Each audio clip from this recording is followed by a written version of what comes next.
Thanks, everybody, for being with us, and we'll get started with the NIU Weekly Press Conference here, going into the Akron game, after the Toledo game. Coach, would you start us off with a statement about those contests?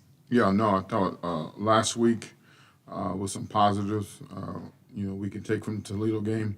Wasn't the result that we wanted, but saw some guys take some steps in the right direction that we have to continue to build upon. Guys got some confidence. I thought offensively, some guys made some strides. The quarterback, some of the guys at the wide receiver positions. Obviously, the running back played well. Offensive line did a solid job for the most part.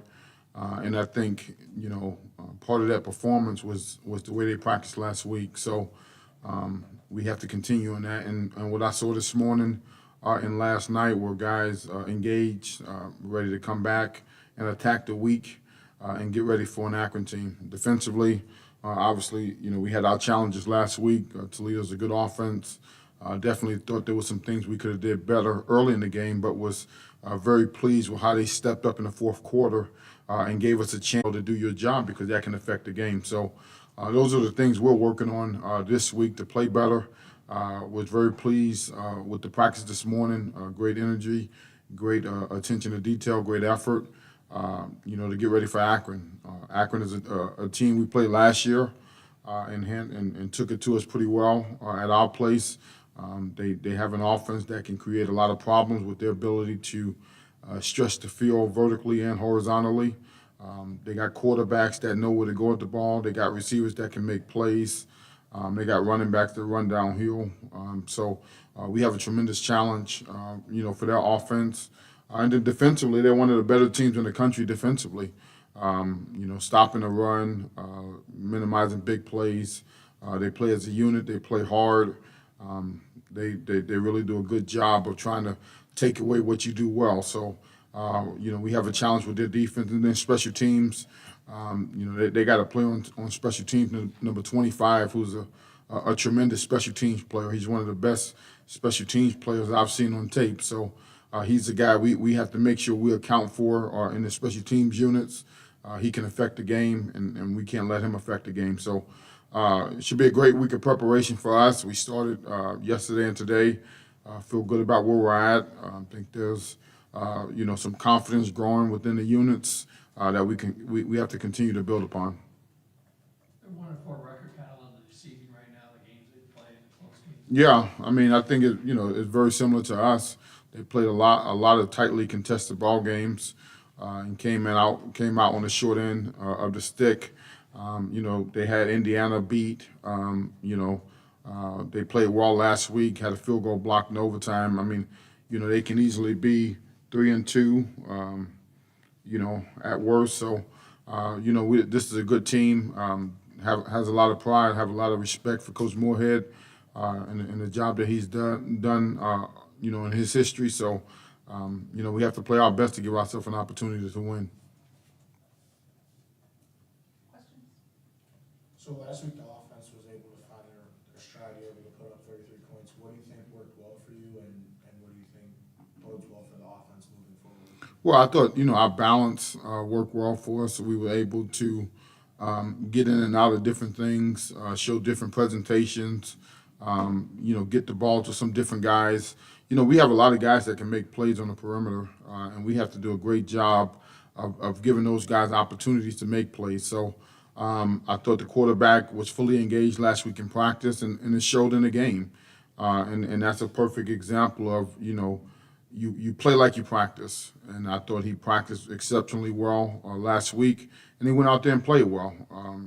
Conversely, I think Trayvon Rudolph is having an excellent week this week. So, it's amazing, you get a couple plays or you get a couple opportunities, what that can do for your confidence and your ability to go out there and figure out, okay, I have to, work harder. And so I think, Trayvon Rudolph has really started this week exceptionally. And, we got to give him some opportunity to get going as well.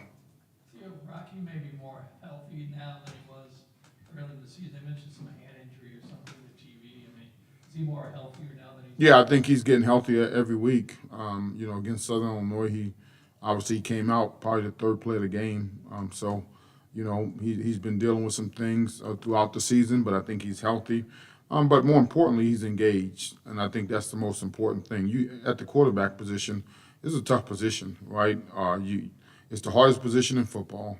You got to get everybody else set and ready to go, along with doing your job. So I think if you have number one, you have to be engaged and you have to embrace that. I think he did that last week, and it showed in his performance. And there's a couple plays I'm sure he would like to have back. But if we can continue to build upon that and put him in positions where he feels comfortable and give him opportunities to distribute the ball, I think he will continue to get better as the season goes along. Coach, on the topic of quarterback, Akron has played a couple different quarterbacks this season. What do you see from the two different quarterbacks that they've used? No, obviously DJ Irons is a tremendous player. Dual threat quarterback that can affect the game with his legs and his arm. They kind of run their offense through him. The backup quarterback is a guy we've seen last year. If he's in the game, it's going to be a different type of game, but just as effective. They're going to get the ball out quick. They're going to get the ball to guys in space and allow those guys to make plays in space. And then he's going to take shots, when it's conducive. They're going to try to stay out of third and long situations to try to minimize the pressure on the quarterback. So we have to tackle well in space. We have to play downhill. We have to make sure we defend the whole field, depending on what quarterback. Because if Irons is playing, you got to defend the field for the quarterback run game. If the backup is playing, you got to defend the field for the throw game. So we have a tremendous challenge, no matter who they decide to play this week, how to try to stop their offense. You mentioned confidence a couple times already. Just how important is that? How much that Saturday, and how much of the issue with the team is that, and how do you see it? No, I didn't say confidence was an issue. I just said confidence helps propel you, and so I think, in my opinion, right, these guys, football players are human beings, right? They get affected just like anybody else, and if you don't have the type of success you want, sometimes it may affect your confidence, but you have to be able to push through that and understand that that's part of the game. Adversity is part of the game, and sometimes young people don't have the life experience to deal with challenges sometimes, and I think that takes time to adapt to and adjust to. So, but I think guys are in a better spot mentally, physically, emotionally, all those things that it takes to get yourself ready to play. And I think we got to continue to move forward and allow those guys to be able to have a chance to make plays. I think, Coach, defensively, on the scoreboard, you gave up 35 points, but it wasn't all that bad of a performance. What did you see from your defense, especially, like you said, in the second half, that you can build on in this week against Akron? No, I think, I thought they made some plays when they needed to. They scored a touchdown on defense, which was, one of their goals going into last week. They wanted to score on defense, and they did that. But, I thought there were some things we need to clean up from a scheme standpoint, what we're asking the players to do standpoint, because obviously, when you show certain things on tape, people are going to continue to try to attack those weaknesses. So there's some things we have to clean up. We've already started that process of cleaning up some things from the review of the game, where we can try to minimize some things, from a defensive standpoint. How would you assess the running game so far this year? Well, it really wasn't good, and last week we played a little bit better, so hopefully we can continue to get better in the run game. So I thought, we started to do some things that looks familiar to, being good and having the ability to run the ball, but also I think the balance of the offense allowed us to run the ball better as well. So, when you can throw the ball down the field, create explosive plays down the field, that loosens up the box, and we're going to continue to do that. Was it better blocking too, I assume? No, I just think it was our ability to make plays in the passing game, and now you got less guys in the box, which makes it a little more conducive for you to run the ball. So we we have to throw the ball, get people back, and that allows us to run the ball better.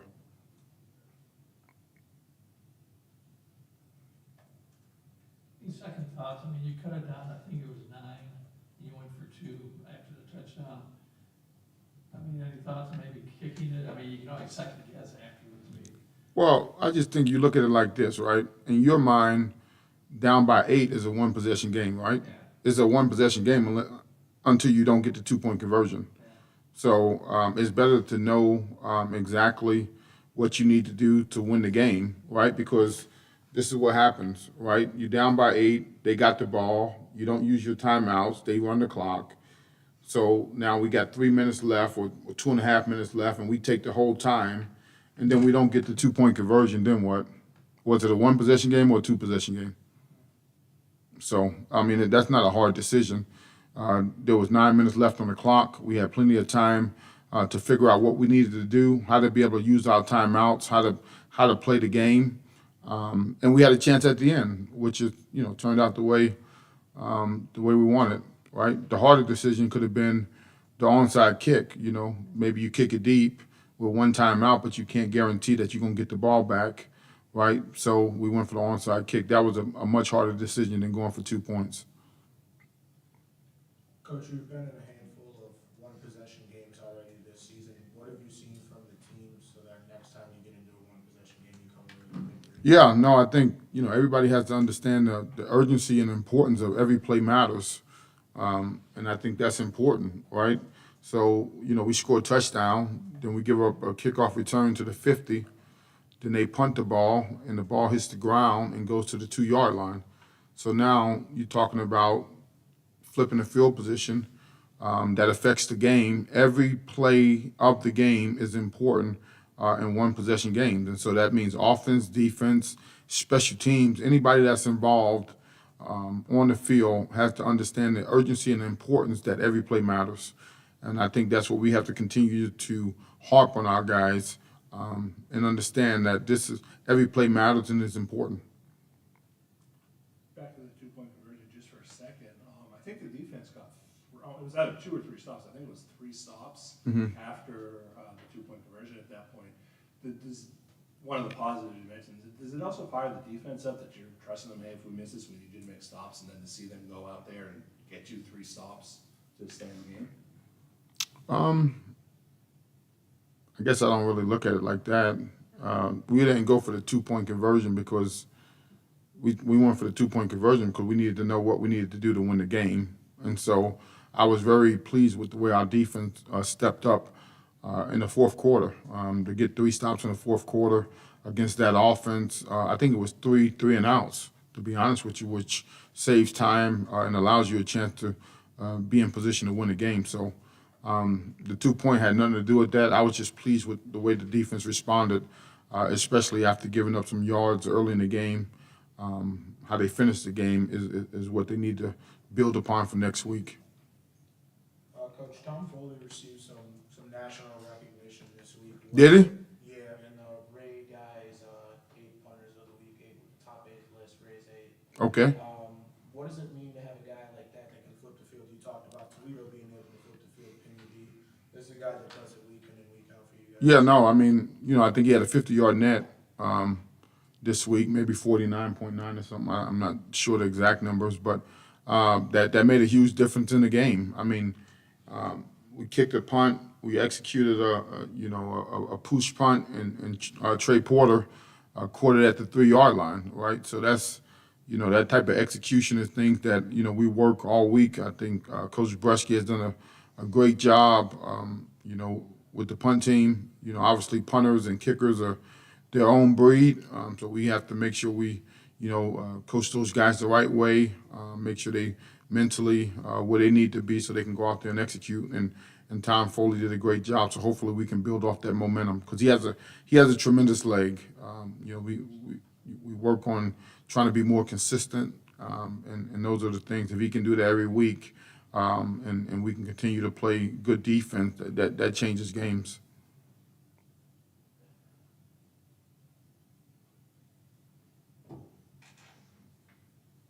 Anything else from this group? Thank you. Appreciate it. Thanks, Coach.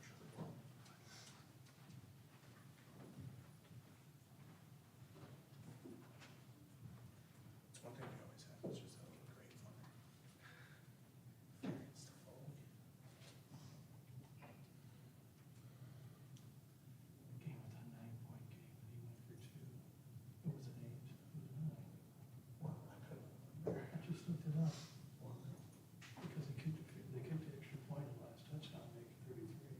So I had to be 26. They had to be 26. Right, they were down 15 at the time. No, but then when they scored the touchdown, it was a 9-point game, and he went for 2. It wasn't an 8-point game. Well, yeah, it was a 9-point game, and it was still 9. Yeah, But because it's so- such a point. But if you had kicked the extra point, It's that's what all the still second catchers say, then it's an 8-point game, then you'd have to go for 2 anyway. Yeah, but if he misses a 2-point conversion, now he's looking at 2-possession game, Right, well, which you get. his argument was it's a 2-possession game if they miss it anyway late, and this way at least they know it's a 2-possession game.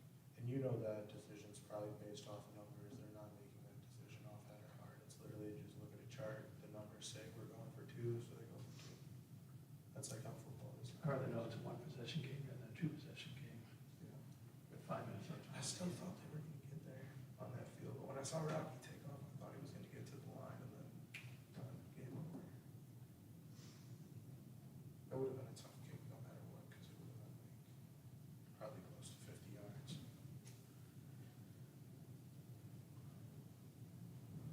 I mean, going for the 2 there is like taking all second and overtime. It's the same principle. You want to know what you have to do. Incredible. That's why I don't get people saying it's an analytics thing. It's not, you're gonna need a 2-point conversion anyway. It comes down to preference. Do you want it first or do you want it second? So was it analytics for Matt Eberflus on Sunday, or just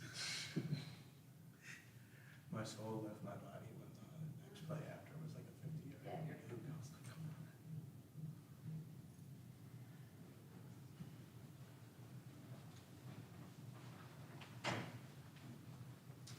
Put Chris in the middle. Step.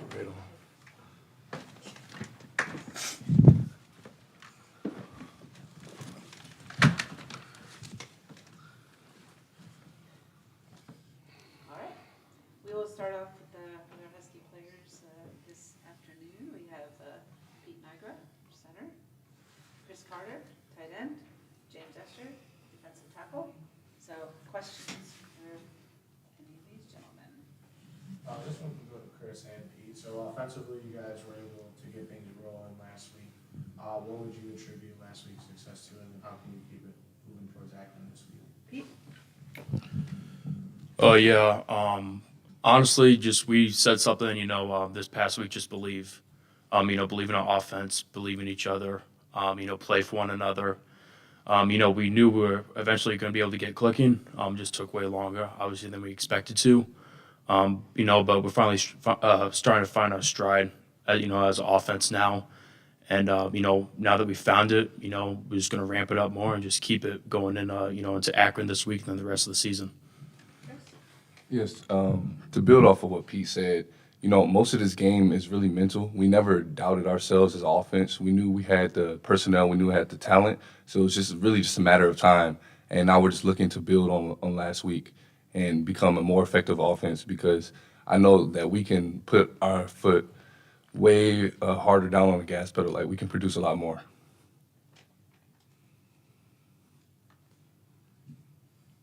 And this one's for Chris. So it's your first year here, obviously. So how do you think you've adjusted to playing week in and week out here with the non-conference and then action now starting up last week? Yeah, so honestly, I think I've adjusted pretty well. It started over the summer with the training.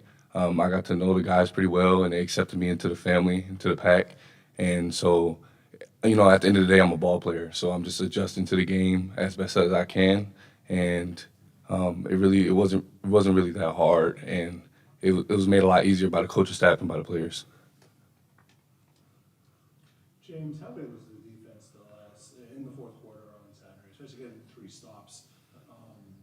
Getting 3 stops on the last 3 possessions to keep the offense. You keep the team in the game. Yeah, I mean, obviously, those are pretty big possessions for us, just going out there and being able to stop those guys. But at the end of the day, we didn't get it done. We gave up a lot early, and we paid for it. So just got to come out stronger in this week. James, over the last few weeks, though, the defense has been able to get a lot more turnovers than you guys are accustomed to. What can you attribute the turnovers to, and then how can you keep it moving for the rest of the season? I mean, every day we practice taking the ball away in different facets. Coach Benedetto has a whole circuit that he has us go through, and basically just kind of reinforcing that. So just continue to stay detailed and be very fundamental and very just strong what we practice every day.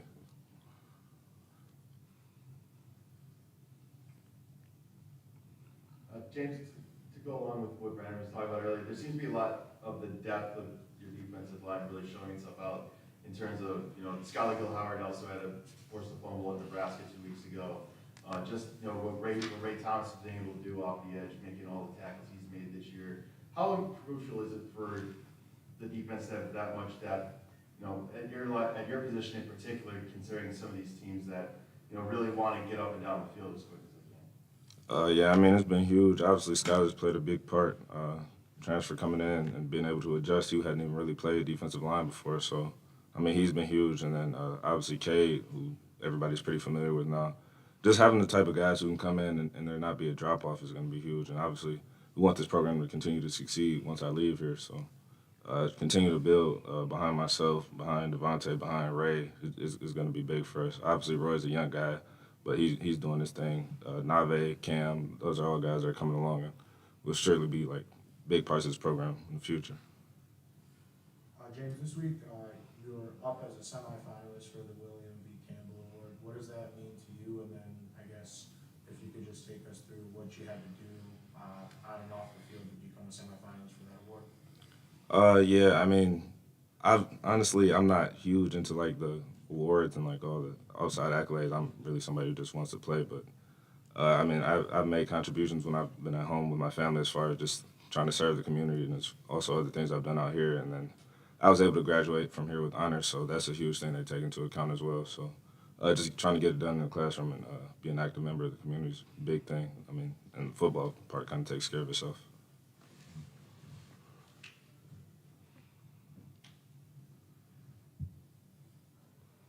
Pete, it seemed like last week the running game really tried to get itself righted, especially when Terry rips off an 80-yard run like he did. What's the key for you guys up front to try and have the running game be a little more consistent than it had been previously? Something from the football is it's all about consistency. When it's going bad, you still have to do it. When it's going good, you still have to do it, and you have to find a way. So the O-line's done a really good job these last couple weeks with our film preparation, and also grabbing the running backs and other position groups and watching them, just so we can get on the same page of what we see. So that's a big thing of it. Obviously, if you know what you're gonna do before you play the game becomes a lot easier. And Chris, you guys have had so many different receivers that are able to catch the ball. I think we had 10 different guys catch the ball this past weekend. Just how much does that help the offense to have so many options for the quarterback, knowing that whether it's a tight end, receiver, running back, that everybody has the ability to make those catches? Right. Honestly, we really do have a lot of weapons just coming out of the receiver and tight end room, and especially the backfield. Those guys can also catch out of the backfield and make plays. But just to build off of Pete's last point with the running game, historically NIU has always been a great run team, and we've kind of dominated it season in and season out of being able to establish a run game. So when you get guys who are able to make plays in the air, it really helps out the O-line because they're not able to load the box as much. And, it just brings the offense along that much more. And then, Chris, for you as the tight end, a lot of what you do is blocking as well as catching the ball. But the importance of just holding your blocks and just making sure that being that extension of the line that you're doing exactly what, Pete next to you is doing, Nolan and the rest of the guys. Right, yes. That's part of the position as playing tight end, being that sixth man, being that extension of the O-line. We take a lot of pride in it in the tight end room. We love to get our hands dirty and play in the trenches. And then when the defense is least expecting it, pop out and make a surprise downfield on one of the smaller guys with the corners or safeties. And then so far this season, you've played in, this for everyone too, you guys have played in 3 one-possession games. I know James and Pete played in a lot more than that here in your time at NIU. But what has you guys confident that the next time you're in one of these close games, you guys can make the plays to go out there and win it? James? Yeah, I mean, obviously, just we kind of stand on the fact that we've been there before, and we understand that a lot of things that we didn't execute could have led to us possibly being like a 4-1 team versus a 1-4 team. So just executing at all moments, because like we kind of brought up earlier, we had the stops at the end of the game, but what did we not do before that? Like all those things matter, and I think we understand that. So just continue to believe that we can achieve the goals that we set for ourselves and continue to execute. Chris? Yeah, so I'm actually not used to playing in so many one-possession games coming from Howard, but it's honestly been a great change of pace. It's exciting, it's exhilarating, it's thrilling to just kind of play the game and just always know that you're going to be in the game, you're going to have a shot at the end of the game to go make a play. Just like that 2-minute drill at the end of the game, we almost had a chance. If Rocky would have maybe escaped the pocket and got out of bounds, we could have kicked the field goal. It's stuff like that you live to play the game for, so it's really fun for me. Yeah, I really can't say much anything else that James and Chris didn't cover. But at the end of the day in the game, there's going to be a winner and a loser, and we just have to find a way to win games. And that's by making crucial plays at the crucial moments, just like Chris said.